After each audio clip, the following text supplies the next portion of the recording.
The United States stands on the side of the democratic aspirations of the Venezuelan people, including supporting their right to express their views freely and without reprisal. So that is where we stand. And again, we're just going to not get ahead of that, but we've been very clear about the election results. Can you help us understand a little bit about what the president was talking about last night? He was asked when he'd go campaign for Vice President Harris, and he said, well, I did today. I was wondering if there was yesterday, was there a campaign element to yesterday? Was he sort of talking broadly? I just wondered if you could help us. So, as you know, the president gave a little. Is this when we came back at 1:15 a.m. and okay, 1:15 a.m. on the South Lawn? The president took a couple of your colleagues' questions. I think he was. I did not ask him about that particular answer. My guess is he was speaking more broadly. Look, at the end of the day, I'm not going to speak for the campaign, not going to speak to the president's campaigning schedule. That is something for the campaign to speak to. But they are partners in this administration, the president and the vice president. As you know, we announced SCOTUS reform at LBJ. LBJ Library just yesterday in Austin, and that was an important moment.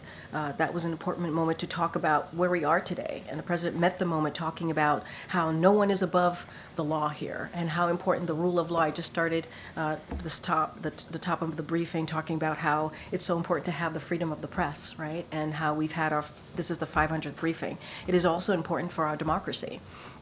And so, obviously, the president and the vice president were partners in making that announcement in the sense of how they were going to move forward, of the three things that he laid out on what reform looks like for this administration. As it relates to the campaign, don't have anything specific to share, but this is certainly the Biden-Harris administration. And everything that we have done the past 3.5 years, we want to continue to do moving forward and continue to work on behalf of the American people. Okay. Thanks, Karine. Last night, the president said he's been talking to the vice president about her potential running mate. Could you just explain how often they've been talking to each other and when's the last time they spoke? So I'm going to be super careful. Not going to speak to the running mate or anything like that. I'm not going to go beyond what the president shared. What I can say is and I have said this before, the president and the vice president talk regularly. They actually spoke about a day or two ago. They stay in touch, and that's going to continue as they not just because obviously the vice president is running, but that's going to continue because, as I said, she's a critical partner in what they do, but they do speak regularly, and I can assure you. Is there any color you could add about the kind of conversations, if there's, counseling, the president, advice he's been sharing with his vice president? So I'll say this. The president has been in the public service, as you know, for more than 54 years. As a senator, as vice president, he had the role, as you all know, for 8 years as vice president, and now he is president for 3.5 years and six more months of his term. And I think as as a leader of the Democratic Party as well, I think he always offers up advice, any type of little bit of wisdom that he has with experience on these multiple fronts that he's been able to lead this country. And so, I think that is certainly a role that he plays as well with the vice president. I'm not going to speak to the campaign, but certainly when the vice president became vice president herself, he offered his advice, his opinion, and also I would say was a mentor to her, but certainly not going to go beyond that. And where's the president when it comes to picking a new Secret Service director? Is this a very short list? Is he really broadening this search? Yeah, I think I was asked this question yesterday or very recently. Look, the president understands how important it is to fulfill this role, to have someone who's experienced. And so he's taking this very seriously, like he does any other appointment that he makes within the administration. Don't have anything for you on timing, on timeline. We don't have a personal announcement for you today, but certainly the president's taking this very seriously. And when we have locked in someone ready to make that announcement, certainly you all will know about it. Go ahead. You like ruined the first row. What did I? Oh, I'm sorry. I apologize to you Reuters. and to everyone for that. Yes, it's always Reuters. Last time it was Steve. I take full blame for that. But we love you anyway. The Israeli strikes in Lebanon today, do you view them as escalatory? Do you think they're an appropriate response to what we saw previously? So obviously we are aware of the reports out there that the IDF just conducted a strike against Hezbollah in Lebanon. And I leave it to Israel to speak for their own military operations. I do not have an immediate comment, as this just happened, literally just happened a few minutes before I walked out. So I'm going to leave Israel to certainly IDF, as they have been doing, to respond to this, and just don't have an immediate comment at this time. And then just to follow up on Colleen's question earlier, the Lula call today, is Oh, there... yeah, I'm sorry, Carlene, I didn't touch on that. Is there any expectation that there's going to be some prep as far as sanctions are concerned, or what is the Venezuela content of that? Oh, okay, so let me just say, and I think we shared this with all of you, that the president was going to be speaking with the president of Brazil, and so they're going to discuss a number of issues, and like we normally do, we will certainly have a readout for all of you. So look, we are, as it relates to Venezuela, we are obviously in the process of evaluating the Maduro and his representatives due next, and we will respond accordingly. And so while I have nothing to announce today as it relates to sanctions or moving forward, we will continue to assess our calibrated sanctions policy towards Venezuela in light of overall U.S. interest, the actions and non-actions that are taken by Maduro and his representatives, and the overall direction of our broader U.S. Bilateral engagement with Venezuela. And so, again, don't want to get ahead of where we are at this time. Go, Dan. Thanks, Karine. Just going back to Israel, if I may, Kirby said yesterday that fears of an all-out war between Israel and Hezbollah were exaggerated. Is that still the White House's assessment after today's strike? So we do not believe that an all-out war is inevitable. That is not something that we believe, and we believe that it can still be avoided. This is a president, as you've watched him the last 3.5 years, he believes in diplomacy, diplomatic solutions, especially as we're talking in this moment along the blue line, that is true as well. And so, and that will end these attacks if we have some diplomatic kind of solution from Hezbollah once and for all, and allow Israel and Lebanese citizens on both sides of the border to return to their homes and live in safety. And that's what we want to see. So that's what we believe. There's a diplomatic solution here, and that's what we're trying to get to. And will the White House be reaching out again to Israel in the wake of this strike to... So, look, I don't have any, again, immediate reactions to this or immediate comments from us on this. We regularly talk to our counterparts here, regularly talk to our Israeli counterparts, our government, our counterparts there, and so that will continue. That is a regular daily conversation. I just want to be really mindful. I just don't have an immediate comment to today. Kadwisha. Thanks, Karine. So what reason do you and the president have to believe that there is a diplomatic solution here? Because we have to continue to be optimistic here. I think it's important to have a diplomatic solution. We do not want to see an escalation. We do not want to see an all-out war. Those conversations happened, the diplomatic conversations. So obviously, I'm not going to get into private discussions from here, but it is important. It is important for the people of Israel. It is important for the Lebanese people to live in safety, to get back to their homes, and that's what we want to see. And then following up on something else the president said yesterday when he was asked about Supreme Court reform. Yes. What did he mean when he said that Speaker Johnson is dead on arrival? So look, he actually addressed this right in his speech, in his remarks. Yesterday he went right to it and talked about how his idea basically was dead on arrival, the Speaker's idea. He actually talked about it, and he said what the Speaker, he reiterated what the Speaker said about the SCOTUS reforms announcement, and then he said that his idea was dead on arrival. So I would just refer you to the President himself and how he addressed this directly during his remarks when he was at LBJ Library. So he misspoke? I don't think he misspoke. I think he cleared what he meant specifically so people understood. I would not say he misspoke. I think initially when he said, I think that's what he is. Look, let's be very clear. He spoke while he landed after we landed, getting off the Air Force One, and he gets shouted questions, and he responded. He just wanted to be really clear what he meant by dead on arrival. You've been there. You know how it happens. It goes back and forth. People can't really hear him sometimes. He can't hear you all, and that is something he wanted to make sure he was clear on his statement. But that was always his intent when he answered that question. Thank you. Yeah. Gotcha. Thank you, Karine. Is this Supreme Court proposal just an election year gambit? I will say this. I think if you read the Washington Post op-ed that the president put out yesterday, if you listen to his speech, he was reacting to what SCOTUS has been doing over the past, not just past couple of weeks, but certainly in the last 2 years, starting from Dobbs and so many other important decisions that have come out of the Supreme Court. The Dobbs decision certainly was something that we talked about just 2 years ago, and he had a commission to take a look at the Supreme Court. He certainly appreciated the commission and what they did and the work that they've done. But when you have, a Supreme Court, and the president actually gave examples, right, of what the decision of immunity that they made recently, what that means for the president of the United States, and what we're seeing right now is not normal.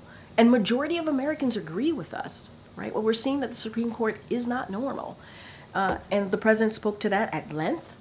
He went to the LBJ library because of the historic nature of that library, the 60th anniversary of the Civil Rights Act, and there's so much here that's at stake, and so that's why he wanted to do this. This is about the right thing to do. This is about meeting the moment that we're in. This is about reacting to what the SCOTUS did. He said in his op-ed, American democracy is founded on the rule of law. No one, not the president, not the Supreme Court, are above the law. And in the wake of the Supreme Court ruling, for example, it grants presidents immunity for crimes committed in office and gut fundamental freedoms recognized for more than 50 years. And so he wanted to take action on that. And, But why would he not then read in top Democrats, including the Senate Judiciary Chair, about this effort? Here's the thing. Majority of Americans want to see this. They want to see some form of reform. And the president is certainly want to make sure that he is aware we're majority of Americans. I will say, and I talked about this a little bit yesterday when we were in a gaggle, a range of conservative legal experts and Republican elected officials have voiced support, for example, term limits, which was part of what the president laid out yesterday. For example, last year, a bipartisan group of legal experts, including retired judges and Charles Fried, Ronald Reagan's Solicitor General, endorsed term limits for the Supreme Court. Stephen Calabrese, the chairman of the Federalist Society, who served in the administrations of Presidents Reagan and George H.W. Bush, he also endorsed term limits. You had Marco Rubio, a senator right now, right, a current senator, endorse this as well, along with other congressional Republicans. So there is bipartisan support for this. I'm trying to understand how we got to this in the last week, because you brought up the president's commission. His commission also found on term limits that a statutory change for term limits, for instance, would be inherently unstable, underscored constitutional doubts, said that the composition would generate greater uncertainty and distress. The president himself, on the campaign trail in 2020, said about term limits, presidents come and go, Supreme Court justices stay for generations. I'm not trying to change that at all. It was 2 different days he spoke to this. So how did we get there? First of all, he appreciates the commission, he appreciates the work that they've done. Their job was to give the president some thoughts and ideas, and obviously the president makes the final decision on how he wants to move forward.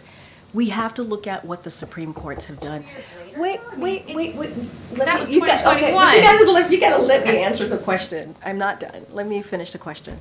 In the past several weeks, the actions that the Supreme Court has taken in undermining democracy and the rule of law, that's important. The president felt he needed to address this. Remember, we were supposed to go to LBJ Library 2 weeks ago. And we went 2 weeks ago this past Monday, yesterday.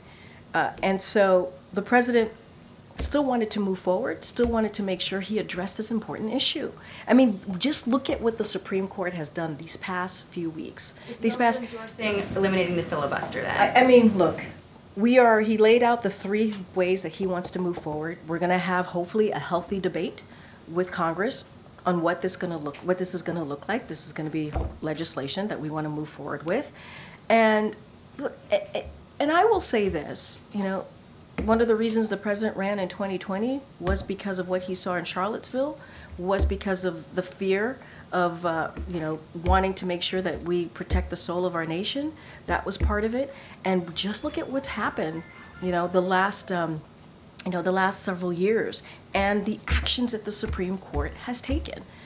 I mean, this is a president that was on the Judiciary Committee for almost the 36 years that he was president, right? If you think... Yes, on the filibuster? I actually answered this. I said, we're going to have a healthy debate with Congress on what this is going to look like. The president laid out the 3 ways that he sees moving forward. There's not going to go beyond those 3 measures that he's laid out, but we're going to have a healthy debate, and that's what's important here. Filibuster's no question. I just said we are going to we welcome a healthy debate on how to move forward. He put forth three ways to move forward on this, on really dealing with SCOTUS reform, and I just laid out some conservative legal experts who agree with us, at least on the term limits. They've been very clear as well. Okay. Former President Trump did an interview where he said that maybe being called a threat to democracy was a cause of his being shot. How would the president respond to that? What I will say is the president has always been very clear when it comes to violent political rhetoric. There is no place here in this country, in our nation for it. He's always spoken about that. He's spoken about that for the past, the past several years throughout his career. And, right after the assassination attempt, the president said, he even made an address in the Oval Office and talked about lowering the temperature. He talked about getting to the bottom of this, having an independent investigation, and how important it was to do just that. And I talked about Charlottesville. We saw how the president spoke against January 6th. The day that, and I remember this, the day that January 6th happened in 2021, the president was then president-elect. He was supposed to talk about the economy. He took that opportunity to denounce what happened. 2,000 people went to the Capitol. A mob went to the Capitol. Officers, law enforcement officers were harmed. Some of them lost their lives afterwards. And he condemned that. He condemned the political violence. And they were doing that because they were trying to overturn free and fair elections. When Paul Pelosi was attacked by a hammer, the president also spoke out about violent political rhetoric and where we will, what happened, how horrific that was. And violence has no place in this country. So if anything, this is a president has been constantly and proactively called out on all Americans to come together and oppose political violence, regardless of our views. He's had a little more than a week now to contemplate his change in status, not being a candidate, but being the sitting president. Has he described to you ways he wants to use the time perhaps differently since he doesn't have the campaign obligation? Yeah, I think, look, we have six more months left, and the president is certainly very much thinking through what that's going to look like as far as delivering for the American people. His job doesn't stop, it continues. We've had an unprecedented record for 3.5 years on things that we were able to accomplish, whether it's the economy, being the strongest, having the strongest economy in the world, leading the world, whether it is foreign policy, making sure that we are, again, rebuilding those relationships with our partners and allies. That's something that he's been able to do. Healthcare, I just talked about Medicaid and Medicare at the top. There are many ways that the president wants to continue. The Supreme Court reform announcement that he made was also really important. Majority of the Americans care about that. You will hear more from this president. He will articulate what the next 180 days or so or less looks like. He is going to take this very seriously. You see less travel. Often it's an official event and campaign coinciding, so would he be based here more, do you anticipate? So look, I think Matt was asking me this question in the gaggle yesterday, recalibrating, and yes, there's a little bit of recalibrating here, right? And that is the honest truth. So we're trying to figure out what that's going to look like. The president is thinking about this in the way that he does, right? On behalf of the American people, putting them first. And so we'll have certainly more to share. Obviously, the president enjoys being out there, talking directly to the American people. I think that's one of the ways that we are more effective, right, when the president gets out there. Can't speak to the campaign. That's something that the campaign can speak to. But the president wants to get out there. He wants to speak directly to the American people. He wants to continue to deliver, and you will hear him articulate that more. I will predict in the short order. We saw the president meet briefly with Congressman Doggett of Texas on the tarmac yesterday. I wondered if he just had a readout of that conversation, given Doggett's status as the first Democrat to call for him to withdraw. And just broadly speaking, just is the president's relationships with some of these members affected by them if they were among the 30 or so to call for the president to withdraw before his decision? I mean, you kind of answered that question yourself. President Doggett was there on the tarmac reading the president. I'm not going to go into private conversations. That's something that I do and will do from here. We've done for the past 3.5 years, so we're going to continue with that. But I mean, I think you saw them greet each other. But I mean, I've said this many times. He believes in, reaching across the aisle, for example, and working with Republicans who say he can't get things done, right? This is a president who understands that the Democratic Party is big, and there are many, many thoughts, and that's what makes our party, I think, so unique and important, because we have different ideas, because we have different thoughts. And the president understands, they had their opinion. There were Democrats who had their opinion. He obviously had his. And he appreciated we were able to have an unprecedented historic record because of the relationships that he's had with these Democratic members. I don't think that will change. Going back to the Venezuela. Are you new to the? Yes. Oh. Stephanie. Hi, Stephanie. Hi, Stephanie from Bloomberg. Nice to see you. This is your first time in the briefing room? Not my first time. Okay. But I'm asking a question. Oh, so okay. Thank you for that. All right. Here we go. Going back to the Venezuelan elections, Sure. Is the president using the call with Lula as an intermediary to deal with the election results, and what kind of assurances is he looking for from his Brazilian counterpart about Maduro's promises to release? So they're going to be, I believe, speaking shortly, if it hasn't started, with the president of Brazil. They're going to talk about a wide range of issues. Obviously, we'll have a readout. Don't want to get ahead of that conversation, ahead of that call. I think I have said before, and we have said here, that the world is watching. We're not going to get ahead of the process. I think you saw the statement from NSC spokes. You heard what I said at the top. And so,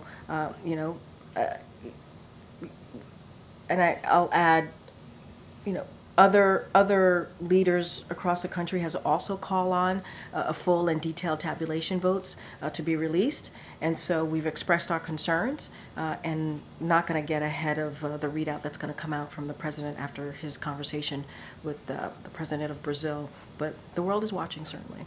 Does the administration have a reaction to the arrest of Venezuelan opposition figures? Look, I'll say this. Any political repression or violence against protesters or the opposition is obviously unacceptable. The United States supports the democratic aspirations of the Venezuelan people and their right to express their views freely and without reprisal. And so that's where I'll leave it there. Get April. Oh, yeah. I know, the mask threw me off. Moving on. Yes. Karine, why is President Biden not going to the NABJ convention after originally thought, and is the Vice President going this week to the NABJ convention? So the NABJ convention decision was done by the campaign, so I would have to refer you to the campaign on both of your questions about the president and the vice president, as obviously the president is no longer a candidate.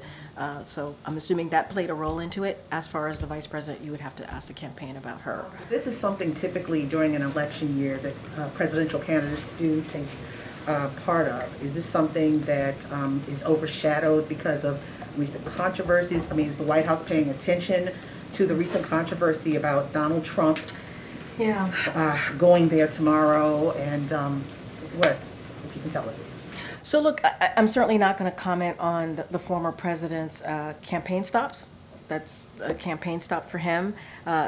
And the NABJ, they make their own decisions on guests, so certainly that's for them to speak to. What I can say more broadly about us and how we as an administration, taking away the campaign just as an administration, what we've done for the last 3.5 years, we appreciate the importance of speaking to all Americans, including African Americans, Black Americans as well. That's why we have always been very, very direct and very focused on speaking to both local and national Black-owned outlets. That is something that not just the president and the vice president has done. Many of his their senior folks have done as well, senior White House officials. And so we understand the importance of Black Americans to hear directly from this administration, and we have done that. And not just Black Americans, but all Americans. And so that is certainly something that we will continue to do, and we take that very, very seriously. As far as the NABJ, that is something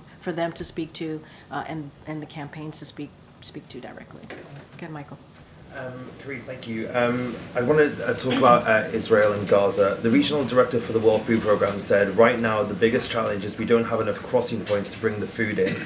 We need road access, we need the Rafah crossing to reopen again, we need Kerem Shalom to work better, we need law and order. Did the president bring that up with Netanyahu in his meeting last week? So look, I don't have anything more to read out to you from what we put out from our readout of their conversation. I will say this is why it is so important to get that hostage deal. This is obviously one of the main point of conversations that the president had with the prime minister. The president understands how important it is to get a ceasefire. He understands how important it is to continue to get humanitarian aid into Gaza. That is something that the United States has led in that effort, and so we want to see that. We want to see an influx of humanitarian aid. That's why we've been trying to do this by air, by sea, by land, and so conversations about the crossings, conversations on making sure trucks go through is certainly daily, regular conversations that our counterparts here have with the Israeli government, and will continue to do that. But it is incredibly important to get this ceasefire deal, and we've been working on this 24/7.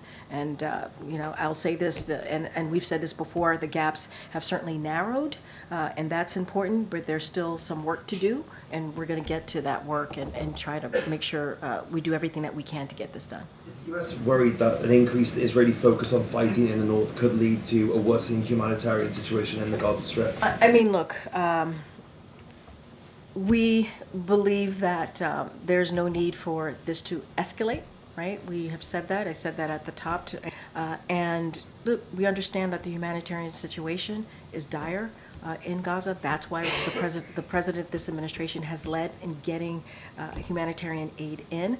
That's why we're continuing to work on this hostage deal, get a ceasefire, and we're going to continue to do so. And it was an important conversation that the president had with the prime minister. Thank you, Karine. Two questions. The first is on those IDF strikes. I know that you said that the strikes just happened, so you can't comment specifically on those, but broader on the trajectory of this conflict. It's been the goal of the U.S. not to have the war widen since October 7th, and President Biden and Prime Minister Netanyahu just sat down together last week. Was the president, was his team surprised by what's happened in recent days? So again, I'm not going to get into immediate comment on the IDF strike. So that's not something I'm going to do at this time. And again, we speak to escalation, potential escalation, the questions I've gotten about all-out war, we do not believe that an all-out war is inevitable, and we believe that it can be avoided. And that's why it's important to get to a diplomatic solution here. And so, did the president get any sense during that meeting last week that a diplomatic solution was within reach?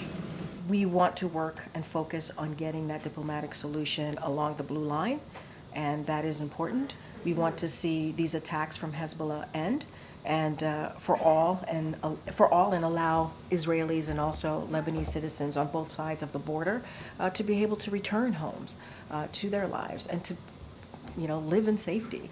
And so that's what we want to be. That's what we want to be. And so diplomatic solution is the way that we want to see the direction of this. And we do not believe that an all-out war is inevitable here. But as it relates to obviously the strikes that just occurred, I just don't have any immediate comment on this at this time. And then on the personnel front, President Biden obviously himself served as the vice president for 8 years.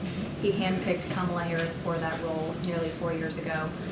What level of input, if any, has he provided as she undergoes that same decision? Look, he was asked this question directly, the president, at 1:15 a.m. on the South Lawn. He responded to it, so I'm going to let the president's words speak for itself. I don't have anything beyond that. Go ahead, Karen. I'm going to try this, and knowing that you can't answer, but I'm going to ask you if you can answer it from the president's perspective, how he feels about the vice president's first week plus out on the campaign trail. Like, what does he think about the fundraising she's done, the events she's done, and what he has seen so far? I'll say this.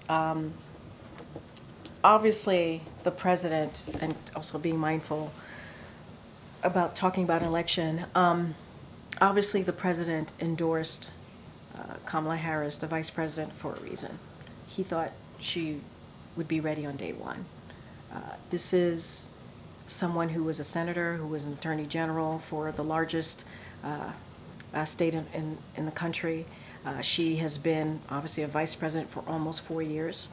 She is immensely qualified, and the president, having been a senator and a vice president himself, understands what it takes, and he sees that in her.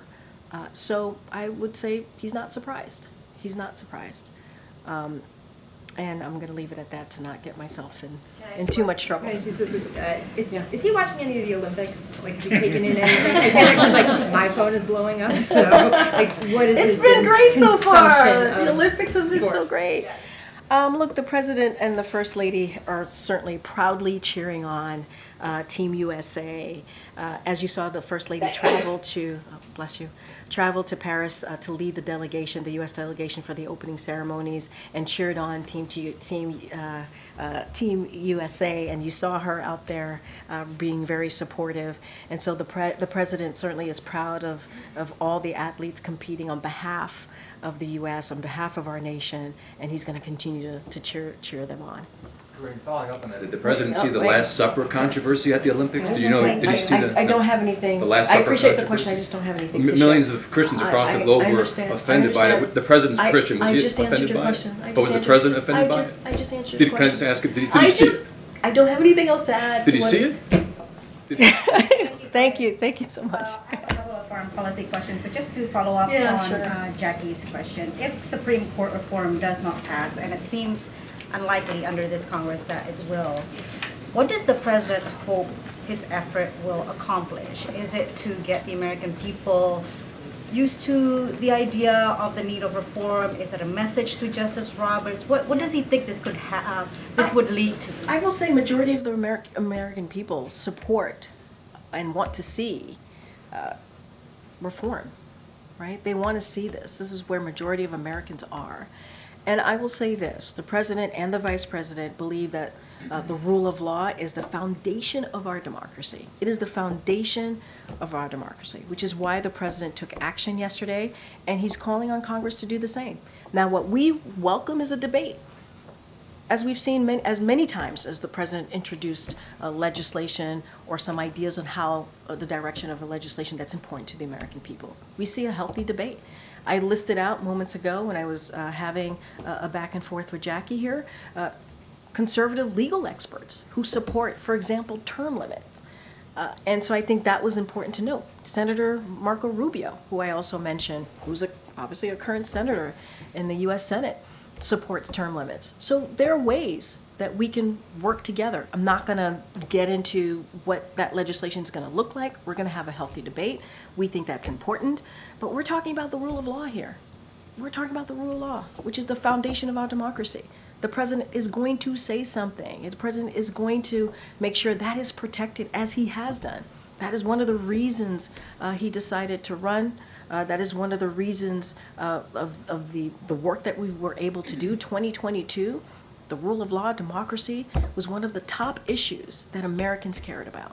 Would it also be a message to Justice Roberts?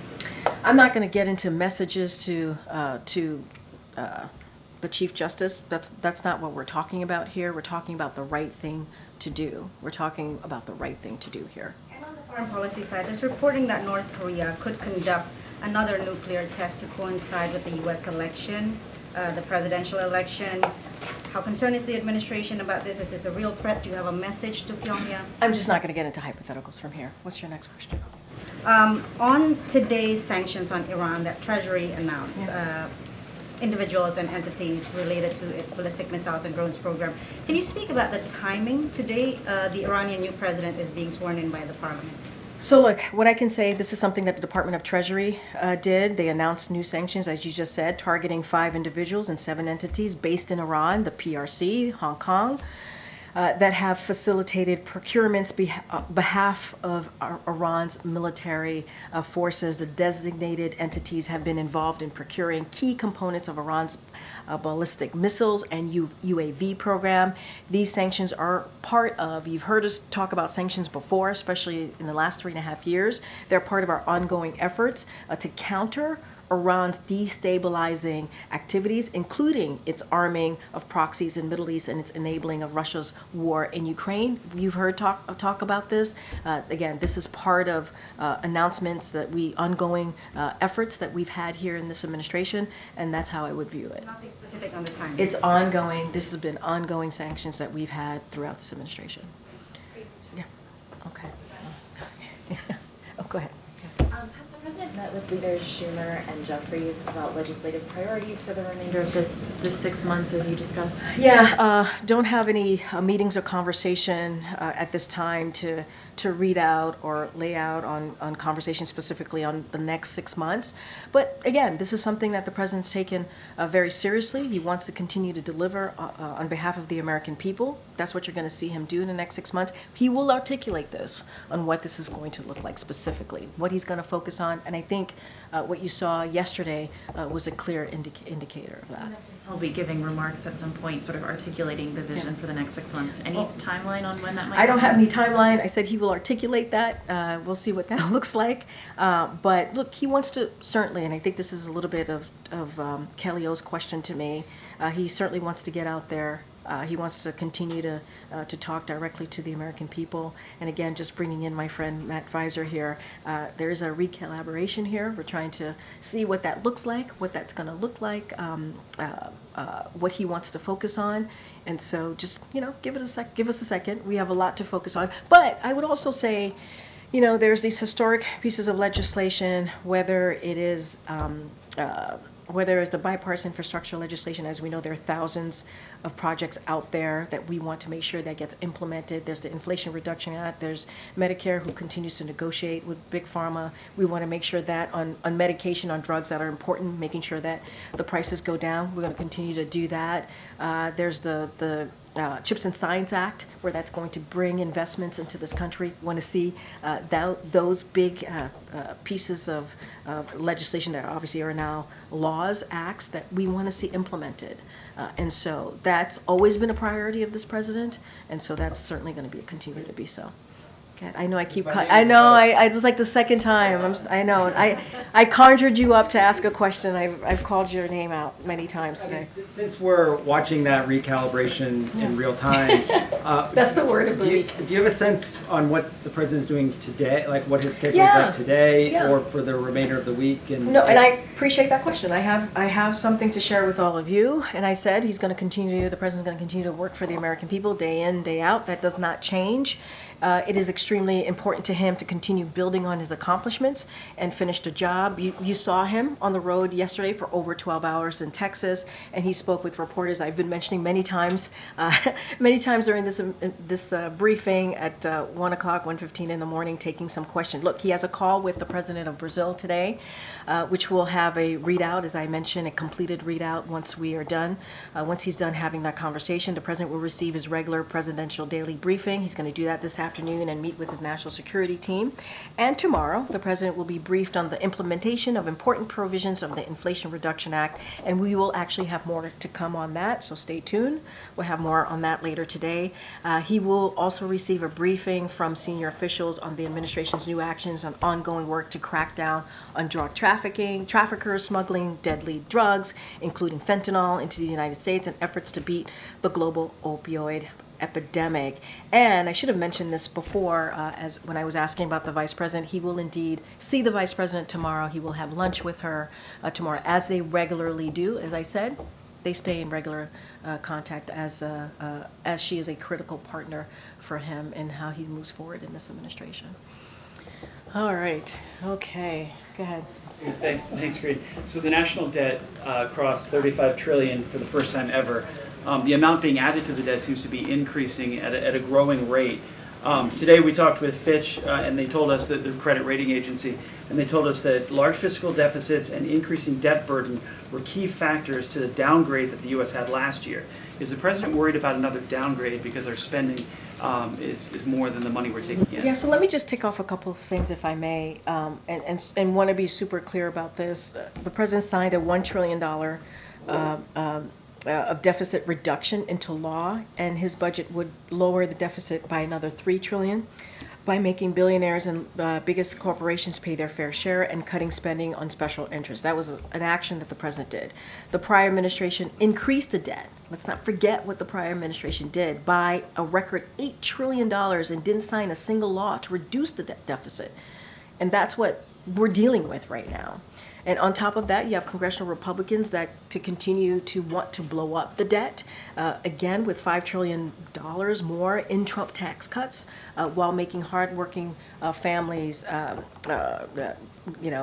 pay the price by cutting Social Security, Medicare, and Affordable Care Act. And we want to do the opposite, right? The president's economic agenda, we want to make sure that we put middle-class family first, hardworking families first, and congressional Americans want to give more tax cut to the rich, to the billionaires, to the corporations. So the president has taken action to try and lower the deficit, and Republicans want to balloon that. And $8 trillion from the last administration, and they did nothing to try to make sure that we lower the deficit. So you're saying that we crossed 35 trillion because former President Trump's administration, I mean, that was 4 years ago. The debt keeps increasing. Yeah. At what point? The fact is, $8 trillion was what the increase in debt was, what the last administration did, the Trump administration. They didn't put forth any type of legislation to counter that. They didn't. They just let the debt balloon by $8 trillion. That's what they. But that's what they did. The president. But what I. The last 3 years. And what I'm saying to you is, like, we can't discount what happened in the last administration, and we can't discount what this president is trying to do to make sure that we address this. $1 trillion in deficit reduction into law. That's what the president signed. And that would lower the deficit by another $3 trillion by making billionaires and the biggest corporations pay their fair share. Republicans are offering the opposite of that. So I think policy matters. What we've been able to get done matters. I'm not discounting what you're saying. I'm just saying the president is actually working to lower the deficit, and Republicans want to do the opposite. That is where we are when we think about the policy. That is where we are. And I think that matters as well. I know I have to get going. Go ahead, sir. Thanks, Karine. In the beginning, you mentioned the importance of press freedom, yeah. like the case of Evan Gershkowitz, Austin Tice, Yu Yudong. We see that the press freedom itself is extremely important issue worldwide. In the case of Mongolia, considering the fact that the foreign minister of Mongolia visited just 7 days ago, it seems like there's an increased fear of the degradation of press freedom within the country. In the case of Universitet Naran, Mumbai Cholendorj, it is a big concern. with the increase of U.S.-Mongolia relations in the upcoming future, is the issue of press freedom going to be mentioned a lot more into the conversation? And then also at the same time, given the fact that it seems the Kremlin or Beijing influence has reached into the country, would this be a point of concern for the Biden administration? I think the last point, certainly we've spoken to that at length about certainly our concerns. Look, when it comes to the freedom of the press, this is something that the president is never afraid to talk about with any world leaders or leaders more broadly. And that is something that he has done. He's had those conversations. He certainly has said it publicly, and what he says publicly, he certainly says privately. Not going to get into specifics of conversations of that particular relationship, but he understands. He understands the importance of the freedom of the press. It is important to have that. It is part of our democracy. We've been talking, kind of the theme of this briefing has been democracy, right? And being able to lead on that as a country, and that's what we've been doing here, and we're going to continue to do that. And again, he's going to have those conversations. He's going to say what we're saying publicly, certainly privately as well. All right, guys, I'll see you tomorrow. Thank you, everyone. Thank you.